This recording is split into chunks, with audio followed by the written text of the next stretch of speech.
हाय friends, welcome back. Bharat ने Japan को छोड़ा पीछे। India to become fourth largest economy country, Japan backs down. तो चलो वीडियो शुरू करते हैं। वीडियो शुरू करने से पहले अगर आप चैनल पर नए हो और आपने अभी तक सब्सक्राइब नहीं किया तो जल्दी से पहले सब्सक्राइब के बटन और बेल आइकन को क्लिक कर लो ताकि आपको हमारे सारे न्यू वीडियोस के नोटिफिकेशन मिल जाए जैसे हम अपलोड करें। अगर आपको वीडियो पसंद आता है प्लीज लाइक एंड शेयर। चलिए शुरू करते हैं।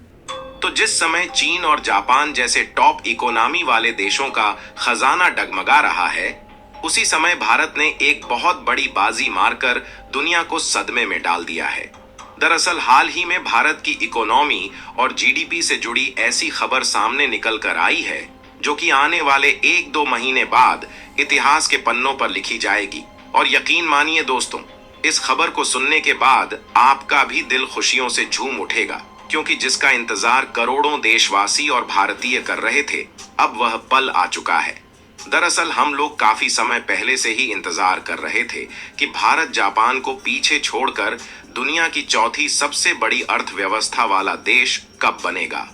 लेकिन अब खबर निकल कर आ चुकी है कि भारत 2025 में दुनिया की चौथी सबसे बड़ी इकोनॉमी वाला देश बनने जा रहा है। नेक्स्ट ईयर इस बात को किसी और ने नहीं बल्कि IMF यानी कि इंटरनेशनल मॉनेटरी फंड्स ने खुद कह दिया है। और आप सोच कर देखिए कि 2025 को आने में कितने दिन बाकी है। नवंबर आधा से ज्यादा बीत चुका है और दिसंबर के बाद 2025 आ जाएगा, यानी कि 2025 आने में 1 से 1.5 महीने बाकी है। इसीलिए दुनिया भर की मीडिया हाउसेस ने इस खबर को छापना शुरू कर दिया है कि भारत जापान को ओवरटेक करके जीडीपी के मामले में इसी 2025 में दुनिया का चौथी सबसे बड़ी अर्थव्यवस्था वाला देश बन जाएगा।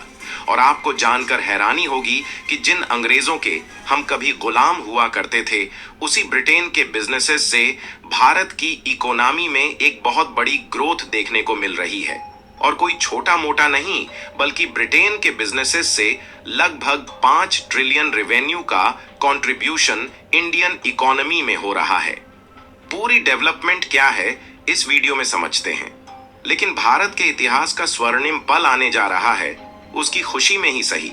पर आगे बढ़ने से पहले इस वीडियो को लाइक करके चैनल को सब्सक्राइब जरूर कर लीजिए, क्योंकि यह आपके लिए तो 1 सेकंड का काम है, लेकिन इससे हमारी काफी बड़ी मदद होती है।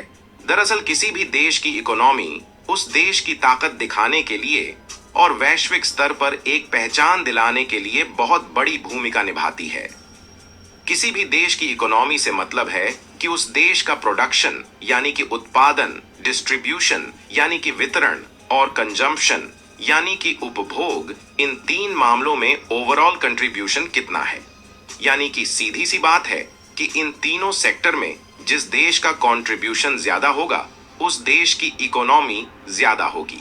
यहाँ पर भारत की इकोनॉमी का मतलब हमारे देश की आर्थिक व्यवस्था से है, जिसमें यही तीनों चीजें देखी जाती हैं कि भारत अपने संसाधनों का उपयोग कैसे करता है, किस तरह प्रोडक्शन करता है और साथ ही व्यापार और सेवाओं के लिए प्रोडक्ट्स का उपभोग कैसे करता है। और पिछले कुछ सालों से भारत में कई सारी नई नई कंपनियां डेवलप हुई हैं, जिससे अलग अलग सेक्टर में इन्वेस्टमेंट बढ़ने के साथ साथ हमारे देश में प्रोडक्शन काफी ज्यादा बढ़ा है, जिससे हम लोगों का ओवरऑल दुनिया भर के देशों में सामानों का जो एक्सपोर्ट है, उसके बढ़ने से आज हम कई देशों के व्यापारिक साझेदार बन चुके हैं। और वैश्विक व्यापार के मामले में भारत का एक बहुत बड़ा कंट्रीब्यूशन हो रहा है। फिलहाल के समय में भारत को देखा जाए तो दुनिया की 5वीं सबसे बड़ी इकोनॉमी वाला देश है, जिसमें पहले नंबर पर अमेरिका और दूसरे नंबर चीन की अर्थव्यवस्था है, और बाकी के तीसरे और चौथे नंबर पर जर्मनी। वो 4-2 है, ये 4-9 कैसे हो गया? लेकिन भारतीय लोग पूरी शिद्दत के साथ काम कर रहे हैं। थर्ड नंबर 4-2 और अपने फोर्थ प्रोडक्शन नंबर और एक्सपोर्ट 4-9 को बढ़ाने के साथ साथ इंतजार कर रही थी जापान जो कि है, भारत unfortunately ज्यादा जापान गिर को गया। छोड़कर दुनिया इससे की गिर गया होगा, चौथी ज्यादा सबसे गिरा होगा। बड़ी इकोनॉमी वाला देश कब बनेगा। ऐसे में आपको बता दें कि पहले कहा जाता था कि साल 2027 तक भारत दुनिया की चौथी सबसे बड़ी इकोनॉमी वाला देश बनेगा। मोदी जी ने कहा और डबल जापान इंजन की को सरकार पीछे है। छोड़ेगा। यानी कि सबको यह और बात लोग ज्यादा मालूम चल डूब गए, गई चक्कर ये थी है। कि अभी भारत को तभी चौथी तो मैंने कहा था वो इकोनॉमी डूब वाला गए, तभी देश तो ऊपर बनने जाएंगे। में मैं 2-3 सबसे बोलता सालों थी। तक और इंतजार करना पड़ेगा।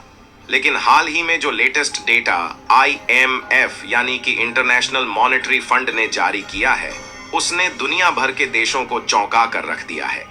और खासकर जापान की तो नींद ही उड़ा दी है कि उसकी पोजीशन अब चौथे स्थान से 5वें स्थान पर आने वाली है और भारत उसे रेस में पीछे छोड़कर चौथी सबसे बड़ी इकोनॉमी वाला देश साल 2027 में नहीं बल्कि 1-1.5 महीने बाद शुरू होने वाले इसी साल 2025 में बनने जा रहा है। जापान का साइज और इंडिया का साइज है, डिफरेंस जिसमें जापान टाइम्स ने खुद इस बात को कबूला है कि भारत जीडीपी रैंकिंग के मामले में उसे पीछे छोड़ने वाला है। और IMF ने सीधी तौर पर कह दिया है कि जिस तरीके से साल 2024 में भारत की जीडीपी रफ्तार तेजी के साथ बढ़ रही थी, उसी तरीके से साल 2025 में भी जीडीपी रफ्तार 7% से ज्यादा ही रहने वाली है। लेकिन जब बात जापान की आती है तो IMF ने बताया है कि उनकी जीडीपी रफ्तार 0.3% है, जो कि अपने सबसे लो लेवल पर पहुंच गई है। और ऐसे में जापान अपनी जीडीपी रफ्तार को चाहे जितना भी क्यों ना खींच ले, उसकी जीडीपी रफ्तार 0.5% भी नहीं होने वाली, जिससे जापान को पिछाड़ने का जो रास्ता है वह भारत के लिए और भी ज्यादा साफ हो गया है। और यकीन मानिए दोस्तों, 2025 में जब यह खबर सुनने को मिलेगी कि भारत फिर से सोने की चिड़िया बन रहा है और भारत का सपना पूरा हो रहा है, तो पूरा भारत खुशी से झूम उठेगा। सोने की चिड़िया तब होगी जब पर कैपिटा बढ़ेगा, जीडीपी किस लेवल तक पहुंच जाएगी। तो इसके लिए आपको बता दें कि इस समय भारत की जो जीडीपी है उसकी एस्टिमेटेड वैल्यू $3.89 ट्रिलियन के आसपास है। लेकिन IMF की रिपोर्ट कहती है कि जब भारत चौथी सबसे बड़ी आर्थिक सुपर पावर बन जाएगा तो भारत की इकोनॉमी का जो साइज है वह 4.4 से लेकर $4.5 ट्रिलियन के ऊपर पहुंच जाएगा। इसके बाद हमारा मुकाबला होगा जर्मनी से, क्योंकि जर्मनी की जो टोटल इकोनॉमी है वह इस समय $4.7 ट्रिलियन के आसपास है। देखिए, अगर आप ये देखेंगे जापान का साइज कितना है और जर्मनी का साइज कितना है तो आपको शॉक लगेगा कि इतने छोटे छोटे देश थे, उनका जीडीपी हमसे ज़्यादा था। कमाल की बात तो ये। अब होता क्या है, सब लोग देखते हैं जीडीपी अगर ज़्यादा हो गया तो हो बड़े आगे निकल गए। अब मान लीजिए एक घर है, उसमें 100 लोग रहते हैं, हर बंदा ₹1 कमाता है, तो 100 रुपये कमा दिए। उधर साथ में एक और देश है यूरोप का, एक और घर है यूरोप में, उसमें 3 लोग हैं और 3 लोग जो हैं ₹40 पर पर्सन कमाते हैं। ठीक है, एक घर में 100 बंदा, ₹1 हर बंदा कमाता है, 100 टोटल उसका हो गया। वहां पे आपको नजर आ रहा है एक घर है, इसमें 3 सिर्फ लोग हैं और तीनों ₹40 ईच कमाते हैं, उनका 120 हो गया। तो हो ये रहा था, आपको जापान नजर आ रहा है, 3 बंदे उसमें बैठे हुए हैं, 40-40 कमाते हैं, 120 हो गया, वो हायर थे। देन 100 बंदा इंडिया का जो ₹1 कमाता है, 100। अब वो बेचारे जो हैं, क्योंकि उनकी पॉपुलेशन कम है और अब जो भी कंट्री इतनी ऊंची जाती है वो ज़्यादा नहीं सस्टेन कर पाती, पॉपुलेशन कम हो रही है, ओल्डर लोग हैं, जो भी हुआ, 40 के बदले अब वो हर बंदा ₹30 कमा रहा है। तो 3 बंदे ₹30 ईच कमाते हैं, मतलब आपका 90 बन गया।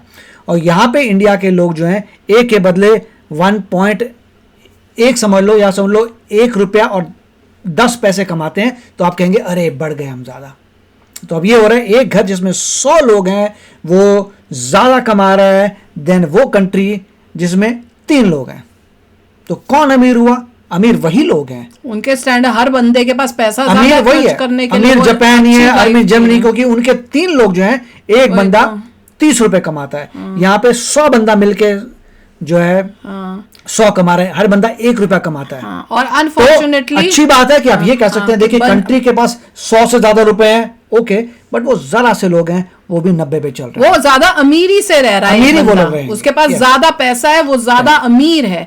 और जबकि यहाँ पे जीडीपी दिखा रहे हैं कि ज्यादा है, पर हर एक बंदा जो है वो बहुत गरीबी में रह रहा है, क्योंकि वो ₹1 उसको पैसे 1.4 बिलियन लोग हैं, 1.4 बिलियन मिलके एक छोटी सी कंट्री से जरा से लोग हैं, उसको बीट ये कोई नहीं स्ट्रेस करता, क्योंकि भाई, क्योंकि वो, मगर ये फर्स्ट स्टेप है। हाँ, पर वही मैं बोलने वाली थी कि भाई, पर ये अचीवमेंट कि हम पहले इतने नीचे थे, Correct. जबकि हमारी पॉपुलेशन भी हाई थी, तब भी हम नीचे थे, वहां से अब हम पोजीशन से ऊपर आ रहे हैं।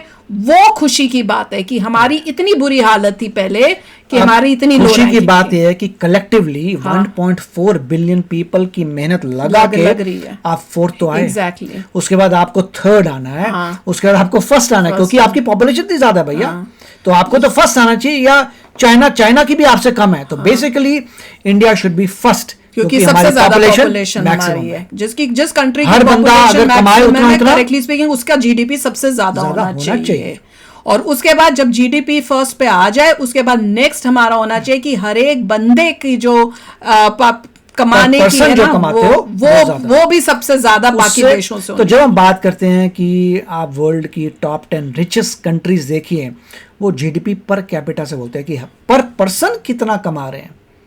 तो उस हिसाब से जर्मनी जहाँ या जापान जहाँ पे 3 बंदा 30 रुपए कमा रहा था, वो बंदा ज़्यादा अमीर है देन जहाँ पे एक बंदा 1 रुपया कमाता है। बिल्कुल। पर हमारे लिए खुशी की ये बात है कि भैया वी आर गोइंग अप।